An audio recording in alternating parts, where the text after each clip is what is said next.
वाले विद्युत क्षेत्र पे, कुछ भी नहीं था अक्ष वाले विद्युत क्षेत्र पे, उसमें ओनली आप एक फॉर्मूला यूज करते E बराबर KQ अपॉन R स्क्वायर है। ये फॉर्मूला यूज करने के बाद प्लस आवेश के कारण माइनस आवेश के कारण फिर कुल विद्युत क्षेत्र देखो E1 इधर लग रहा था, E2 इधर लग रहा था, उसमें दोनों मान रखने थे और गणना करनी थी है।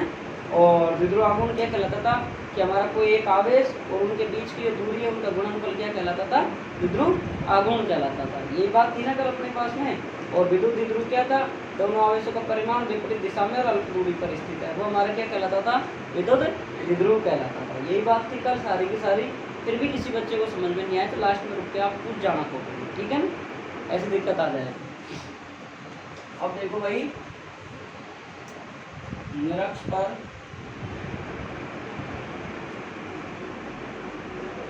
विद्युत क्षेत्र की, ये निरक्ष का एक नाम हो है विषुवतीय।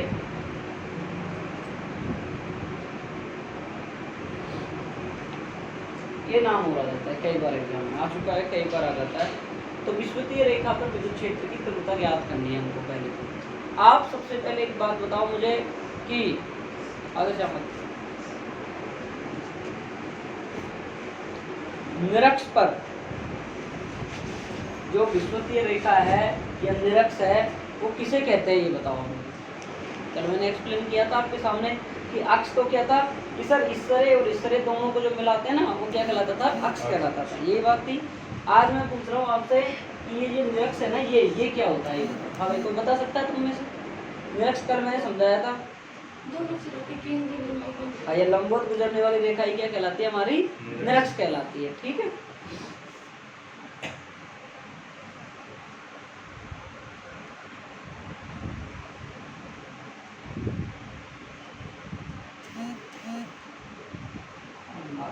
के आना पड़ेगा हमारे पास।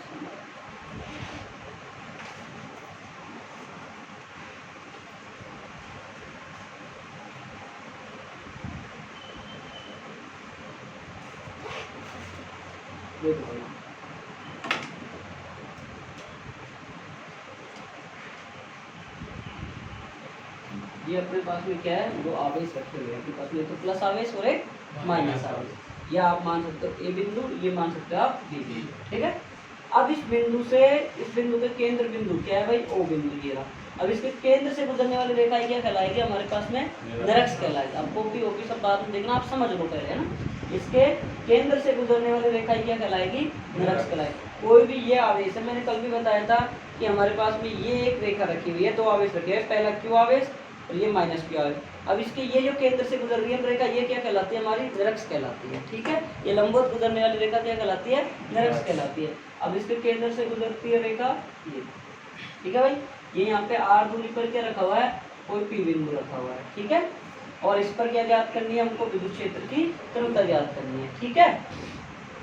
अब ये प्लस क्यू आवेश की इसकी दिशा किधर हो जाएगी, इधर हो जाएगी। देखो भाई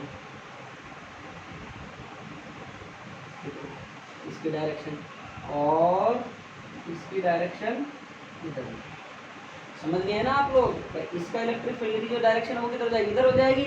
इसकी डायरेक्शन जो हमारे पास में इधर से इधर हो जाएगी, प्लस से माइनस की ओर, समझ गए। अब आप देखो यहाँ से, ये तो क्या है हमारे पास में लंबवत रेखा, और हमारे यहाँ से लेके यहाँ तक की दूरी कितनी थी भाई, 2a थी, नहीं थी। ये यहाँ से लेके यहाँ तक की रेखा कितनी होगी, a। यहाँ से लेके यहाँ तक की दूरी क्या होगी, a होगी, कितनी होगी। अब आप देखो ध्यान से कि हमारे पास में ये दिए हुए हैं, देखो यहाँ पे त्रिभुज दिया हुआ है सर आपके, हमारे पास में ये दिया हुआ है और एक ये दिया हुआ है। कौन सा सूत्र लगेगा, पाइथागोरस प्रमेय लग जाएगी। पाइथागोरस प्रमेय लग जाएगी ना, कर्ण स्क्वायर बराबर आधार स्क्वायर प्लस लंब स्क्वायर। जैसे कर्ण स्क्वायर बराबर आधार स्क्वायर प्लस लंब स्क्वायर, ठीक है भाई। कर्ण स्क्वायर बराबर आधार square A square plus R square. इसको मान लेता हूँ मैं, कोई भी नाम मान लेता हूँ अपना, कोई भी एलिमेंट मान लो भाई, मान लो। तो ये कितना आ गया हमारे पास में, under root A square plus R. समझ गए, समझ गए, आई बात समझ में भाई। ये हमारे पास में कर्ण हो गया, ये लंब हो गया और ये आधार हो गया है, समझ में ये सब। अब हमको क्या निकालना, ये सूत्र लगाना। हम जानते हैं कुवाट ने भी 10वीं क्लास में खूब थ्योरम पढ़ी है, उसमें से ये आ गया। अब ये हमारे पास में ये लाइन कितनी आ गई, हमारे पास में ए स्क्वायर प्लस, और ये इतनी आ गई तो ये भी कितनी आ जाएगी, A square plus R square. Diagram समझ में आ गया? डायग्राम समझ में आया कि नहीं आया? अब आप यहाँ से देखो ये इसको और आगे बढ़ाओ तो ये रहा एक, अगर आप यहाँ से लाइन खींचो तो ये, ठीक है। अब देखो ये हमारे पास में क्या है, थीटा एंगल है, ये हमारे पास में क्या है, थीटा एंगल। तो ये भी क्या हो जाएगा हमारे पास में, ये थीटा हो जाएगा और ये भी, ठीक है। ध्यान से देखो ये थीटा है और आपके पास में ये भी थीटा, ये तो 90 डिग्री भाई लंब होता है, ये भी थीटा और ये भी थीटा है। क्यों हो जाएगा, कैसे हो जाएगा, देखो भाई ये तो हो गया हमारे पास में E1 और ये हो गया हमारे पास में E2। तो देखो ध्यान से E1 इधर को घूम रहा है, तो कितना आ जाएगा यहाँ से, चलो बाद की बात बाद में करेंगे, उसको भी जब आएगा ना बीच में जब समझाऊंगा, तो एक साथ फिर पूरा लोचा हो जाएगा। देखो माना कोई एक द्विध्रुव है, विद्युत द्विध्रुव है जिसके एक बिंदु ए पर प्लस क्यू आवेश है, जिसके एक दूसरे बिंदु पर माइनस क्यू आवेश है, जिससे r दूरी पर कोई भी बिंदु है जहाँ पर हमको विद्युत क्षेत्र की तीव्रता ज्ञात करनी है। आप सीधा सा आप रटो मत, आप डायग्राम से बनाओ। माना कोई विद्युत द्विध्रुव है, उसके एक बिंदु पर प्लस क्यू आवेश है और दूसरे बिंदु पर क्या है, माइनस क्यू आवेश है। इनके बीच की दूरी क्या है, 2a तथा इनके केंद्र बिंदु O से r दूरी पर कोई भी बिंदु है जहाँ पर हमको विद्युत क्षेत्र की तीव्रता ज्ञात करनी है। समझ में आई बात? इससे बाद में हमको तीव्रता ज्ञात करनी है तो हम जाके पूरा डायरेक्शन क्या लगाएंगे, सर प्लस क्यू आवेश के कारण विद्युत क्षेत्र की तीव्रता, सर माइनस क्यू आवेश के कारण विद्युत क्षेत्र की तीव्रता, फिर देख लेंगे क्या होगा। प्लस क्यू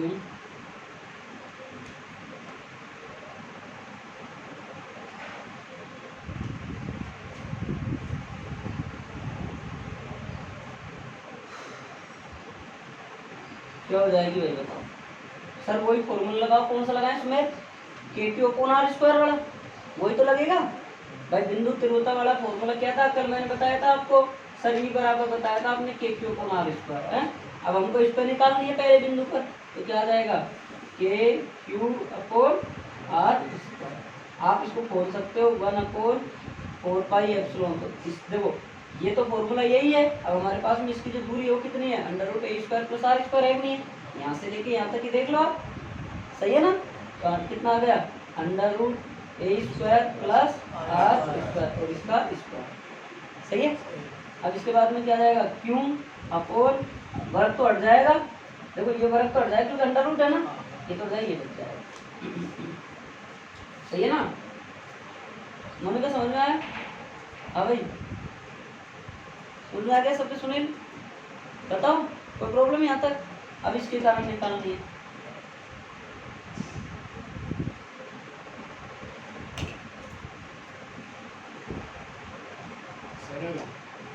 इतनी कहाँ चले गया, पीछे क्लास ले ली कर ना ली, कल मैंने बताया था के बराबर होता है 1/4 पाई, ठीक है। ये तो बराबर क्या हो गया भाई, 1 डायरेक्ट लिखा मैं क्यू अपॉन a² + r²। दोनों की दोनों चीज समान आ गई, दोनों की दोनों चीज समान आ गई क्योंकि दोनों आवेश का परिमाण क्या है, समान है। अब इनकी दिशा देख लो आप कि देखो भाई, अब हमारे पास में ये कोण थीटा है, ये कोण थीटा है, तो ये भी थीटा हो गया। अब देखो ये 11वीं क्लास याद करो, ये कोण हमारा थीटा बन रहा है, तो जिधर थीटा झुकता है उधर क्या आता है, कोस, और जिधर थीटा नहीं झुकता उधर क्या आता है, साइन। तो यहाँ हमारे पास में क्या आ जाएगा, E1 cos थीटा आएगा कि नहीं आएगा। अब हमारे पास में इधर साइड में क्या आ जाएगा, सर आ जाएगा, इधर आ जाएगा, तो इसका मैं इधर बना देता हूँ कंपोनेंट E1 sin थीटा, ठीक है। अब आप देखो ये E2 का क्या बन रहा है, इधर ही बन रहा है, E2 का भी इधर ही बन रहा है। देखो ध्यान से देखो यार,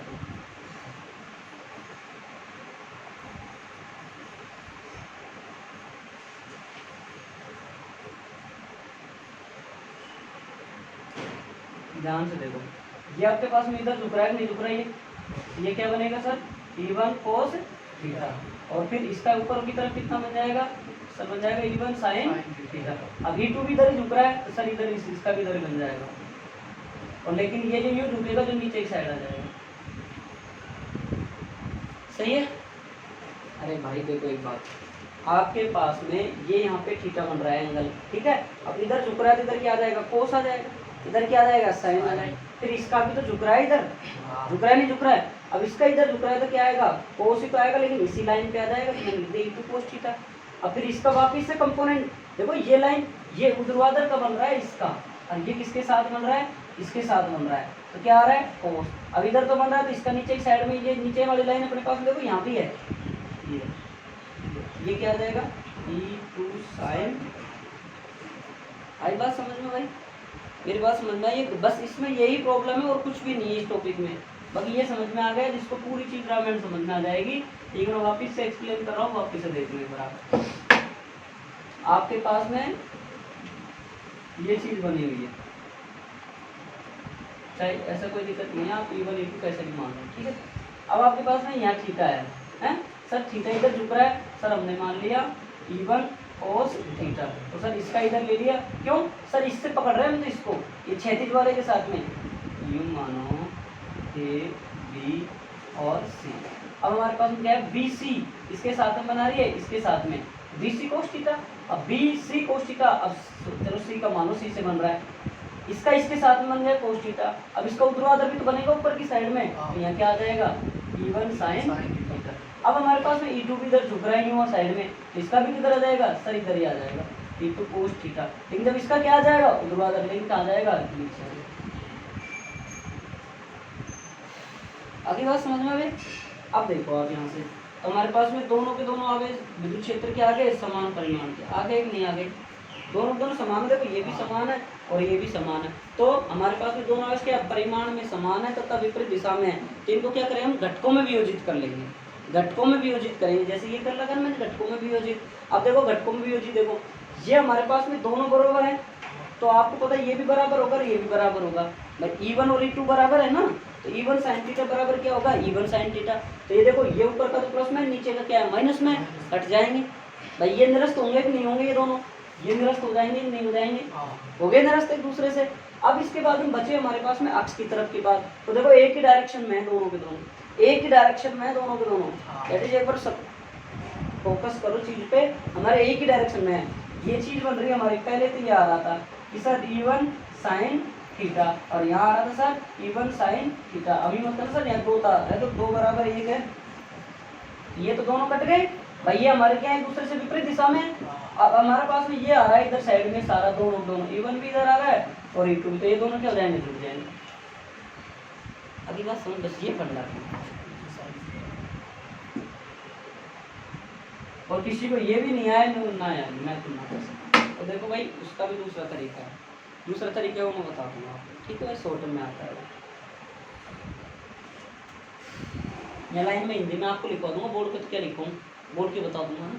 तो देखो भाई यहाँ हमारे पास में आ जाएगा E बराबर E1 cos theta plus E1 cos theta, E बराबर, अब देखो ध्यान से, चूंकि cos थीटा बराबर क्या होता है भाई बताओ, लाल बटा कक्का, आधार कितना है हमारे पास यहाँ से A, और करण कितना है देखो आधार एरा, और करण कितना है एरा, है कि नहीं है, अरे आधार एरा और करण कितना है तो A² प्लस R², आ गया, मैं लिख सकता हूँ A² प्लस R², यहाँ से क्या लिख दूंगा सर, यहाँ से आप लिख दो 2 E1 और A बटे R² प्लस A², और यहाँ से ऐसे करें तो अपन E1 का मान रखने पर, E1 का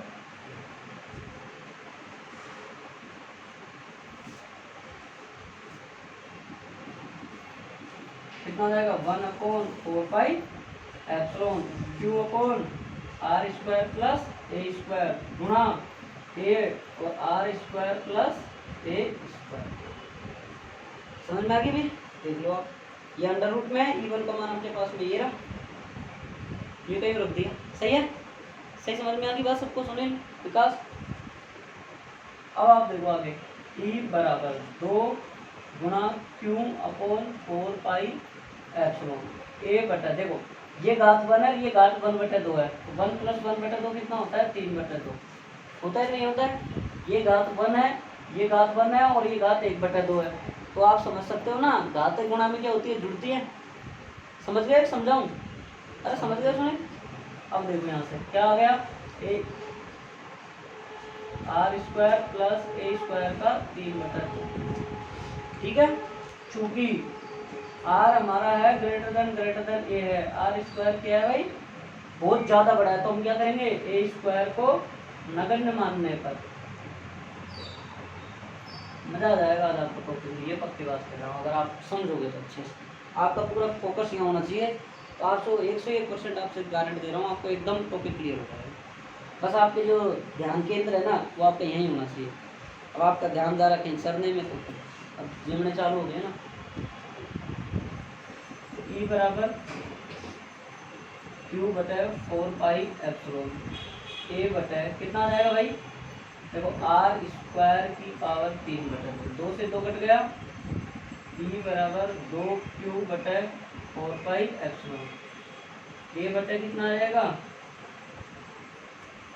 गलत तो नहीं कर दिया, सही है ना, कितना आ जाएगा आर क्यू, सही है भाई, सही है ना ईशान, समझ में आ गया, हाँ भाई पता सुबह फिर आप तो पक्का आ गया ना। अब देखो यहाँ से क्योंकि हम जानते हैं सर, क्या जानते हैं, Q गुणा 2a, बताओ किसके बराबर होता है, P के बराबर होता है यार, बिल्कुल हाँ, P के बराबर नहीं होता, कल नहीं पढ़ा है मैंने, आते भी बोला था, ये क्या हो गया ध्रुवागुण, हो गया कि नहीं हो गया भाई, कल डेफिनेशन फर्स्ट डेफिनेशन बताई थी कि कोई एक आवेश और उसके बीच की दूरी का गुणनफल क्या कहलाता है, ध्रुवागुण कहलाता है।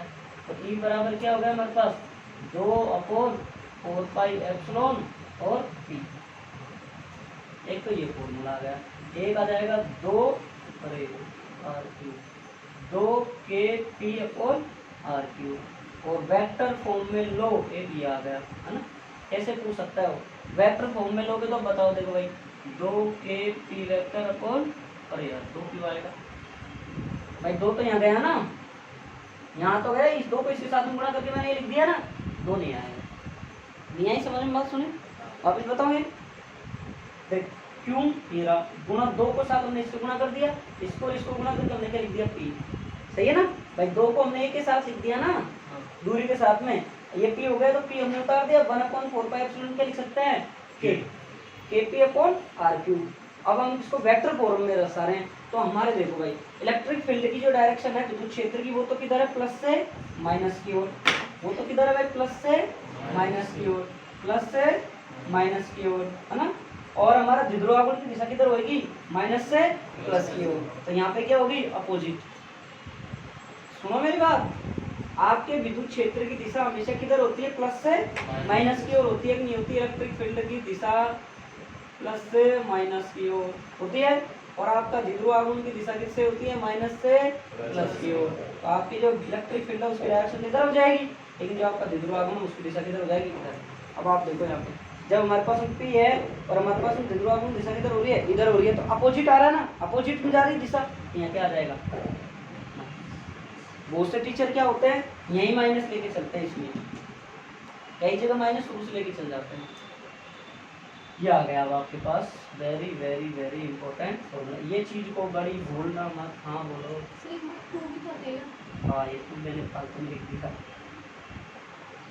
ये समानुपाती 1/RQ, मतलब हमारे निरक्ष पर विद्युत क्षेत्र की तीव्रता की R घन के व्युत्क्रमानुपात। अब देखो आप एक चीज और देखो यहाँ पे कि हमने अक्ष पर क्या पढ़ा था, फॉर्मूला अक्ष पर क्या पढ़ा था भाई बताओ, E बराबर 2kP/RQ पढ़ा था नहीं पढ़ा था, कल पढ़ा था ना। निरक्ष पर कितना आ रहा है हमारे पास, E बराबर kP/R³ माइनस में, ठीक है। तो हमारा देखो अक्ष पर जो विद्युत क्षेत्र है वो कितना हो गया बताओ, देखिए दुगना है नहीं है निरक्ष की तुलना में, ये तो बताओ है कि नहीं है। तो इसको हम अनुपात कैसे लिख सकते हैं, 2:1 लिखोगे, कैसे लिखोगे बताओ, चलो बाद में करा देंगे, हम लिखो लाए, ये समझ में आ गई पूरी बार में। अब लिखो और मैं क्वेश्चन करवाऊंगा, कुछ एलन के हैं मुझे देखो भाई, आप द्विध्रुव के मध्य बिंदु से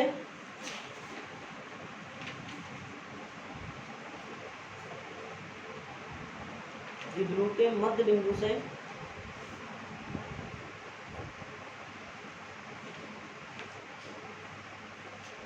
द्विध्रुव के मध्य बिंदु से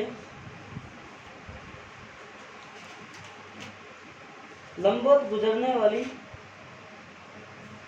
द्विध्रुव उनके मध्य बिंदु से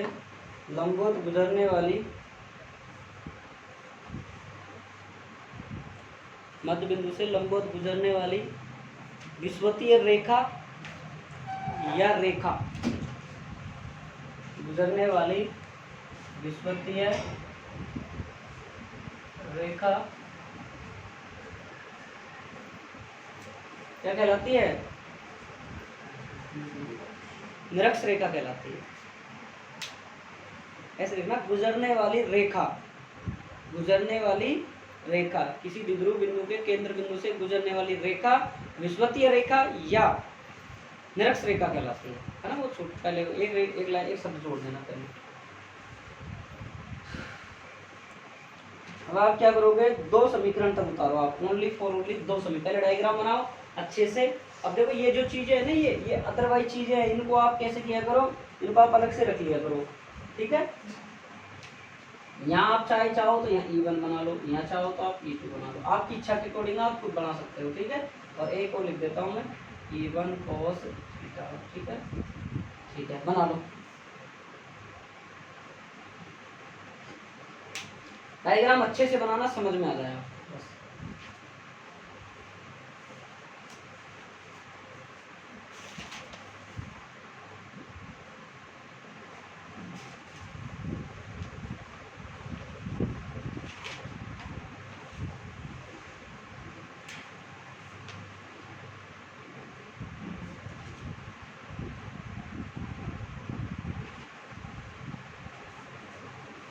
लास्ट के मैंने 2-3 लाइन लिखी है ना, ये इनमें से छोटे क्वेश्चन बनते हैं कई बार।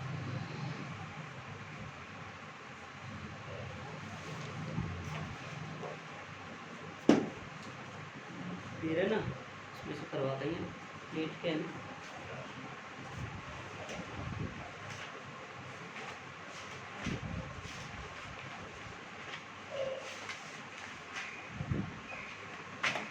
मैंने कहा पीछे नहीं रहना है, 12 चालू हो गई है, पहले लिखो है,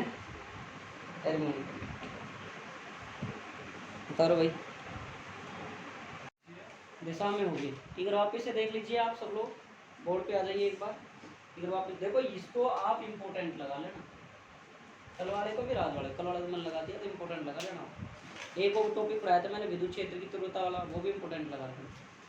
सुन लो भाई, सबसे पहले हमने क्या लिया कि हमारे पास में 2 आवेश थे, इनके केंद्र बिंदु से एक रेखा गुजरी, वो कहलाई निरक्ष रेखा, ठीक है। अब हमारे पास में इस प्लस क्यू से हमको यहाँ पे इतनी, देखो इस O बिंदु से R दूरी पर हमको कोई P बिंदु है, यहाँ पर हमको क्या ज्ञात करना है, इलेक्ट्रिक फील्ड ऑफ इंटेंसिटी, मतलब विद्युत क्षेत्र की तीव्रता ज्ञात करनी है, ठीक है। प्लस क्यू आवेश के कारण विद्युत क्षेत्र की तीव्रता ज्ञात करी, ध्यान दे लो, ये फॉर्मूला आ गया। अब आर स्क्वायर आते हैं, यहाँ पे हमने देखा कि आधार दे रखा है, लंब दे रखा है, तो करंट निकाल दिया हमने, ये आ गया, ठीक है। इसी प्रकार माइनस क्यू आवेश के कारण निकाल दिया हमने, ये का ये सेम का सेम आ गया, है ना। अब हमने देखा कि यार यहाँ पे परिमाण में समान है, दिशा क्या है, अलग अलग हो रही है। देखो इसकी डायरेक्शन इधर आ रही है, इसकी डायरेक्शन इधर आ रही है, तो मतलब निरक्ष जो घटक है ना, जो ऊर्ध्वाधर घटक है, ऊपर वाले नीचे वाले, ये वाला, ये और ये दोनों क्या हो जाएंगे, कैंसिल आउट हो जाएंगे। आप समझ गए, थीटा लिया, देखो हिंदी में लिख लिया करो, जिस बच्चे को नहीं समझ में आए कि थीटा जिधर मुड़ता है उधर अपन कोस ले लेते हैं, जिधर उधर उसके अपोजिट साइड में साइन ले लेते हैं, क्योंकि 11th क्लास बहुत बच्चों की कमजोर है तुम्हारी 1-2 की, तो उन बच्चे वो बच्चे लिख ले हिंदी में, कोई बुराई नहीं है, कॉपी अपनी है, लिखना अपन को है, पढ़ना अपन को है। तो ये हमारे पास में ये क्या हो गए, निरक्ष वाले तो कैंसिल हो गए, और अक्ष वाले क्या हो गए, जुड़ गए। तथा हमारे विद्युत क्षेत्र की तीव्रता किधर होगी, यहाँ तो 0 होगी निरक्ष पर तो, और यहाँ कितनी होगी, यहाँ जुड़ेगी, जुड़कर हमारे पास में कितनी आ गई, 2e cos थीटा है। अब कोई बच्चा यूँ कहे नहीं मेरे से तो नहीं होगा सर, ये देखो एक बार ये उतार लिया डायग्राम आपने,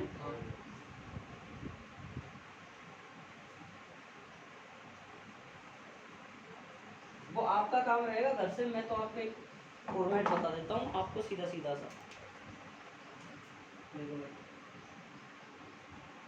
E1 स्क्वायर प्लस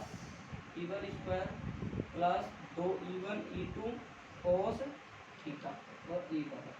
अब इसको आप सोल्व कर लेना, वही आ जाएगा, क्या आ जाएगा लास्ट में जाके, 2E cos। अब आप समझ गए प्रोसेस, दिस इज चलो गए ये। अगर वो थीटा फीटा का झंझट समझ में नहीं आए तो आप डायरेक्ट ये कर सकते हो, ठीक है। साइड में लिख लेना। कैसे करोगे, ये 2e1 का स्क्वायर हो जाएगा, ये 2e1 e2 cos थीटा हो जाएगा, 2 और 2 आ जाएंगे और फिर इसको कॉमन ले लेना, फिर 2 1 प्लस cos थीटा का फॉर्मूला 2 cos स्क्वायर थीटा लगा देना, फिर 2 और 2 क्या हो गए 4 हो गए, 4 में से 2 बाहर आ जाएगा। और ना समझ में आया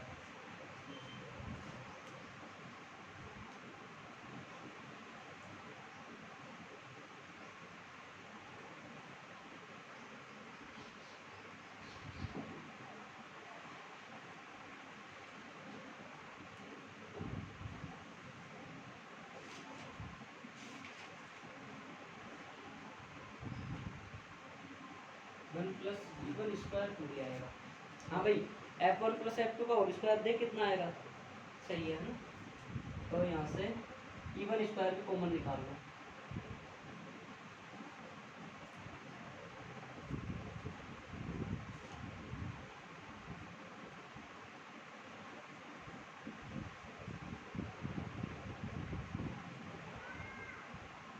कितना आ गया, 2 2 4, 4 का 2 e1 स्क्वायर का e1 cos स्क्वायर का तो आया समझ में। बेटा अगर वो घटक नहीं आया तो ये कर लेना सीधा, ठीक है।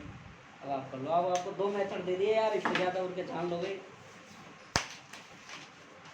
कर लो, उतार लो, ऊपर वाला उतारो, चाहे उतारा नहीं है, उतारो जल्दी उतार लो। ये भी दूसरा मेथड आप साइड में ब्रैकेट में डाल सकते हैं अगर आपको घटक समझ में नहीं आया, ठीक है सर।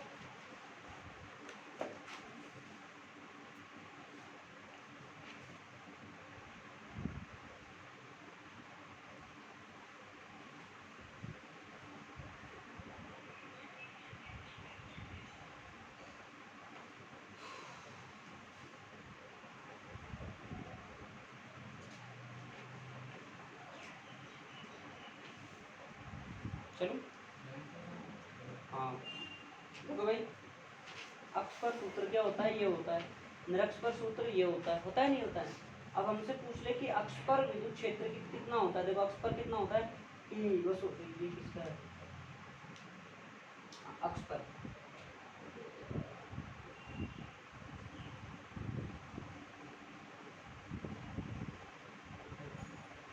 निरक्ष का दुगना होता है, होता है नहीं होता है भाई। भाई यहाँ 2 kp आ रहा है या kp आ रहा है ओनली फोर। अब इनका अनुपात पूछ लेते हैं कई बार कि अक्ष पर विद्युत क्षेत्र की तीव्रता और निरक्ष पर विद्युत क्षेत्र की तीव्रता का अनुपात बताइए, तो क्या होगा 2 अनुपात 1। बहुत से बच्चे लिख देते हैं 1 अनुपात 2, तो कल गलत मत करना इसको। क्यों, जितना पहले आ रहा है उसका पहले आएगा, जिसका बाद में आएगा उसका बाद में आएगा, ठीक है भाई सुमित।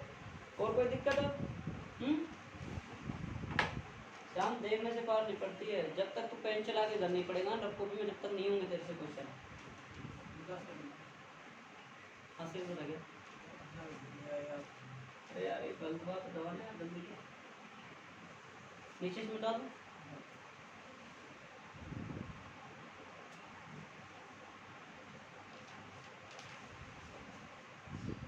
इधर वाला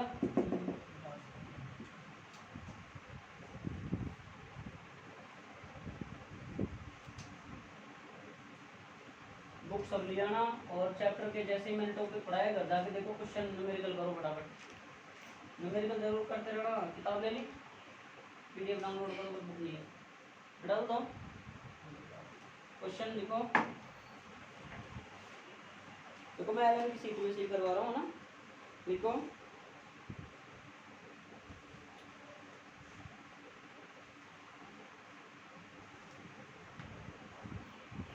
एक आवेशित कण को मिलिकन तेल बूंद प्रयोग में, एक आवेशित कण को मिलिकन तेल बूंद प्रयोग के, एक आवेशित कण को मिलिकन तेल बूंद प्रयोग के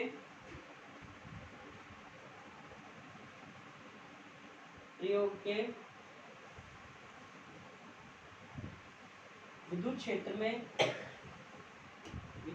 में साम्य अवस्था में स्थित है। विद्युत क्षेत्र साम्य अवस्था में स्थित है।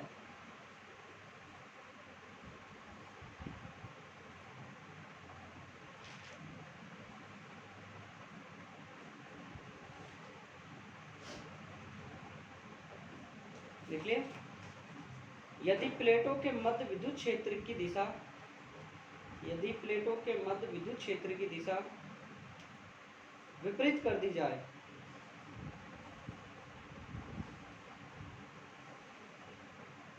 प्लेटों के मध्य विद्युत क्षेत्र की दिशा विपरीत कर दी जाए तो आवेशित कण के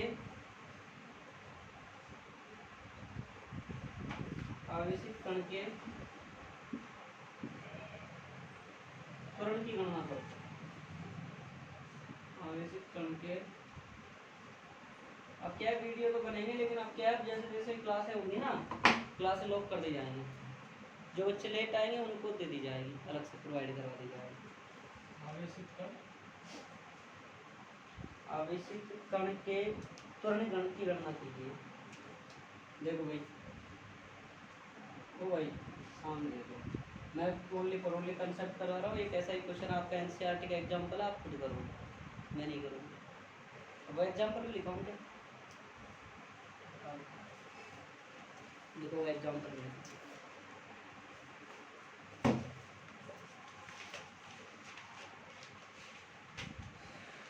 देखो,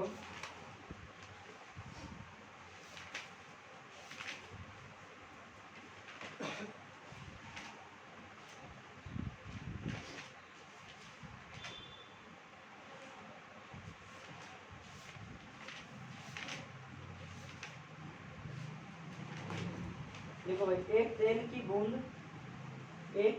बूंद जिस पर, रुको एक मिनट गलत हाँ दूसरी को, इसको काटो।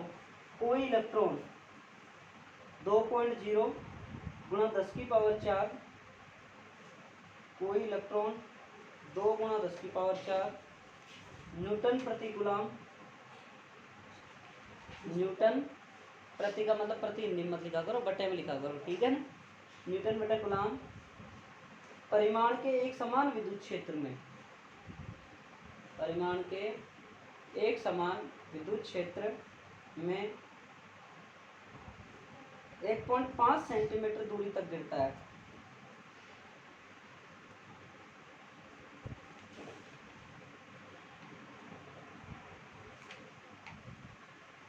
एक 1.5 सेंटीमीटर तक गिरता है। क्षेत्र का परिमाण समान रखते हुए, क्षेत्र का परिमाण समान रखते हुए इसकी दिशा उलट दी जाती है या पलट दी जाती है। क्वेश्चन बदलेगा, ध्यान से सुनना। क्षेत्र का परिमाण समान रखते हुए इसकी दिशा उलट दी जाती है या बदल दी जाती है, कुछ भी लिख लिया। तथा अब कोई प्रोटॉन इस क्षेत्र में, तथा अब कोई प्रोटॉन इस क्षेत्र में उतनी ही दूरी तक गिरता है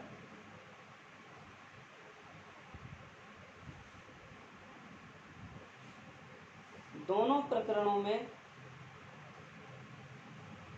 गिरने में लगे समय की गणना कीजिए। दोनों प्रकरणों में गिरने में लगे समय की गणना कीजिए।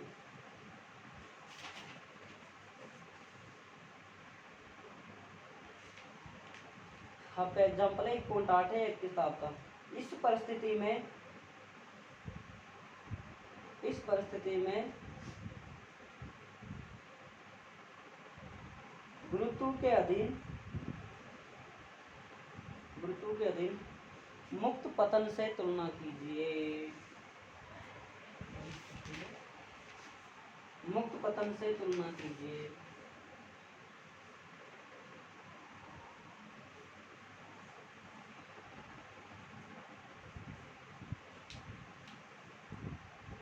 देखो साहब, बाबा 2 डायग्राम बना रहा हूँ मैं। अब आपको मैं एक क्वेश्चन ये जो आपके एनसीईआरटी का है ना, ये समझा रहा हूँ, और इससे पीछे वाले को आप खुद कर लेना। वो सेम ही है, बस थोड़ा सा फर्क है बस। इसमें ग्रेविटी वाली यूज कर ली, उसमें ग्रेविटी यूज नहीं करी। तो देखो अपने पास में सबसे पहले minus minus minus minus plus plus plus plus plus. तो आप ये बताओ मुझे, विद्युत क्षेत्र की दिशा किधर होती है भाई? कल भी बताया था, थोड़ी देर पहले ही बताया मुझे, ध्यान नहीं देते हो ना। प्लस से इधर होगी।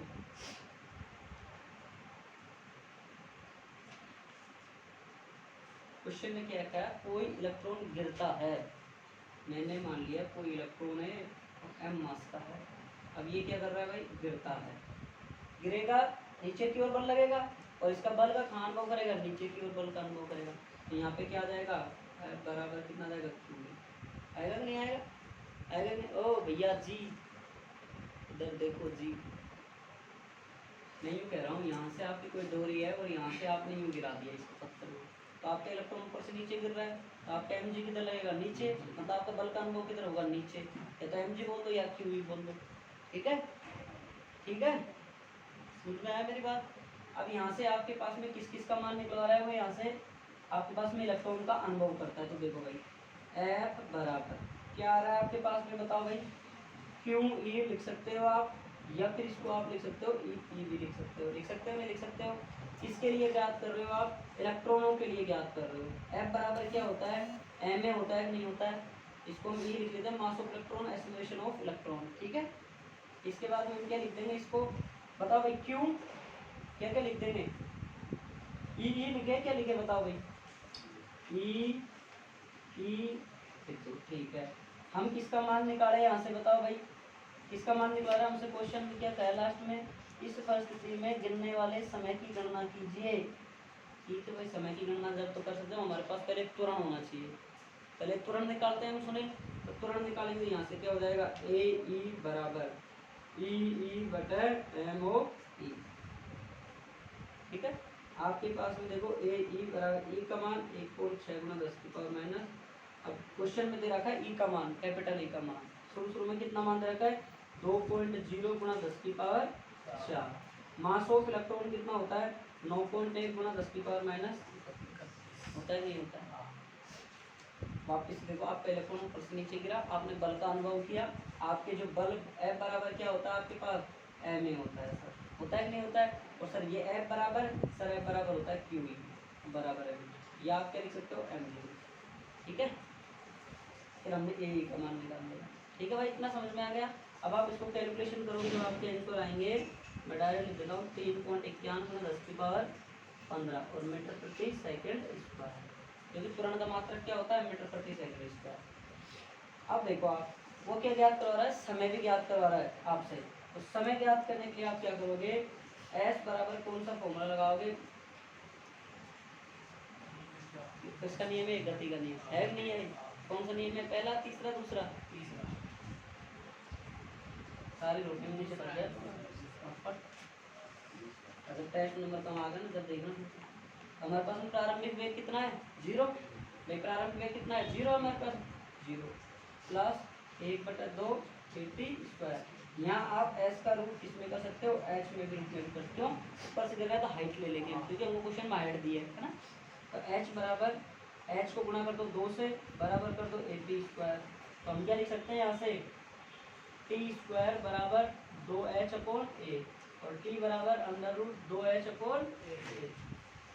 वैल्यू रख सकते हैं हम यहाँ इसकी, टी बराबर, एच का मान कितना दे रखा है क्वेश्चन में, एच का मान दे रखा है 1.5 गुना 10 की पावर माइनस 2 और ए का मान 3 पॉइंट कितना है अपने पास में,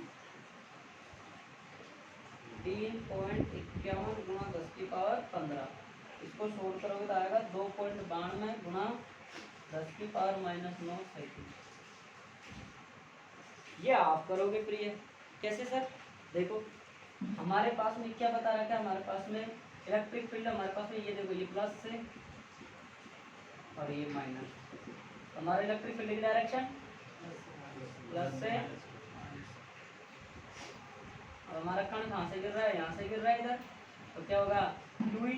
तो आप किसके लिए निकालोगे, मास ऑफ प्रोटॉन के लिए, दैट्स ऑल। बिल्कुल ऐसा कैसा होगा, बस A F E M E ए ई किधर क्या आ जाएगा, मास ऑफ प्रोटॉन आ जाएगा, 1.67 गुना 10 की पावर माइनस, ठीक है। कर देना, ऐसा का एज इट इज पूरा मान आएगा। मास ऑफ प्रोटॉन के लिए आप कर लोगे। इससे पहले का जो क्वेश्चन था ये भी थोड़ी देर पहले मैंने लिखवाया था एक क्वेश्चन, उसमें क्या मामला था उसको समझो। उसमें क्या कह रहा था, एक आवेशित कण तेल की बूंद के प्रयोग से प्लेटों के मध्य विद्युत क्षेत्र में साम्य अवस्था में स्थित है। यदि प्लेटों में विद्युत क्षेत्र की दिशा विपरीत कर दी जाए तो आवेशित कण के त्वरण की गणना कीजिए। तो हमारे पास में क्या दे रखा है, देखो भाई आपके पास में देखो नीचे क्या आ रहा है, F बराबर क्यू, इसमें प्रोटॉन क्या आ रहा है दूसरी में F बराबर क्यू, दोनों क्या हो जाएंगे, जुड़ जाएंगे। तो हमारे पास आंसर कितना आ जाएगा 2Q। और आप M से M काट देना तो A बराबर क्या आ जाएगा 2G आ जाएगा। ना समझ में आ रहा है, F A बराबर Q ही आ जाएगा।